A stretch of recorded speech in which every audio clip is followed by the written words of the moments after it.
That was funny. Where are we at here? Well, this is good. So we've had some different opinions today. Obviously, we had Graham here, we've had Devil Walk here. We're discussing a lot, and I think this is the thing, right? Like, I don't know where you boys land on this, and I obviously sound like a broken record now, but like I'm saying, I don't think that Valve are completely innocent in all of this mess.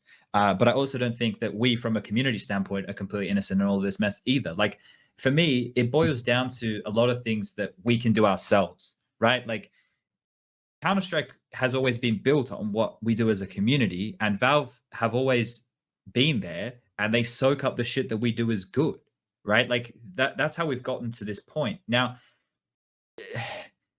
I think we have too many conflicting opinions and stances on things for us to ever, be able to pick one person to be from one body, because, people are, work for this company, or they work for that company, or they're part of this team, or they're part of the tier 1, so they don't care about the tier 2. Like, I think we're going to have a lot of those problems. But I don't know. From talking with Devil Walk just there, it sounds like this is more of a communication issue than an outcome-based issue of what everybody's read.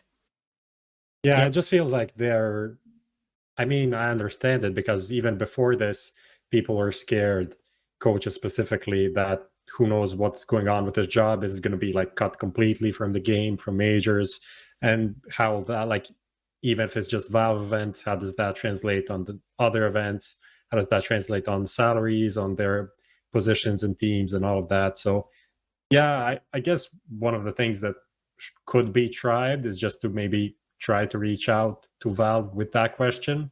Like, is anything going to change for when we return to LANs? Is our coaches going to have the same ability to talk to players like they did before? Maybe we can get a clearance on that. Maybe we can't, but who knows? It's worth trying, I guess. Yeah, Striker, I don't even know where to go with this, mate. You got anything that's standing out to you? No, I mean, obviously, like, the communication part, that's obviously a big part of it. But even like when you look at other games where developers are way more in connection with the community and stuff like that, if you look at Riot Games and League of Legends or whatever, Valorant now, I guess. Rainbow Six as well, I heard.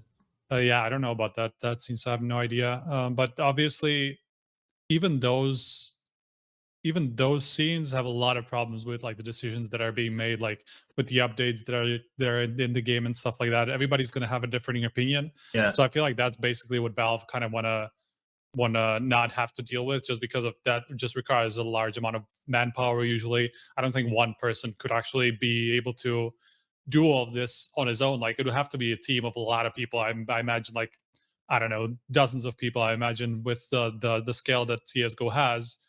So that's obviously something that requires a lot more infrastructure from Valve and stuff like that. And that's just something that we've clearly known them not to be too happy about, right? If they have to do too much to solve certain things. And, like, sure, like, they obviously are a massive company. They should be able to deal with this. But this just hasn't been their philosophy in general. So I don't think we can really expect them to change in that matter, at least not anytime soon. And maybe that's why I get a little bit frustrated quickly with when I see the stuff from the teams and players and everything like that coming out, is because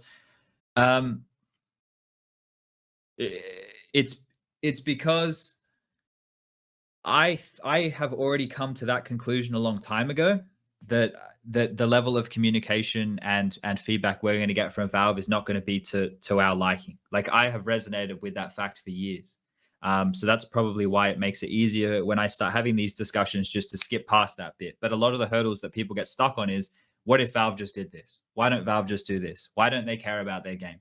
Those are all such shit statements that you can make and just throw on a problem without actually discussing the problem. And that's where I start to take issue, is if we want to discuss the issues and we want to really get stuck in and go, Valve did this or Valve didn't do this. This is the cause. This is the issue it's presented. This is how I think we could fix it within the realms, right?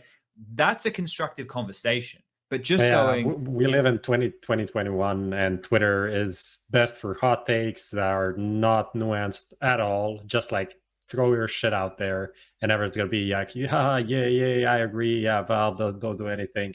And that's the easiest way to like get people to agree with you, even though it doesn't achieve anything. And that's just where we are in the world right now. Yeah. And probably always will be, but maybe a very specific timeline with the social media and everything. It's not worth it to go out and write a nuanced opinion on Twitter out from like 5 tweets, because you can just tweet like ZywOo drinking milk and get 9,000 likes on that shit. And that's where we are. That's kind of how it is. Did you get 9,000 like, on that, really? What? Did you actually get 9,000 on that, really? I got like almost 1 million reach on my Twitter account God. for that fucking picture of ZywOo drinking milk. That's pretty nice.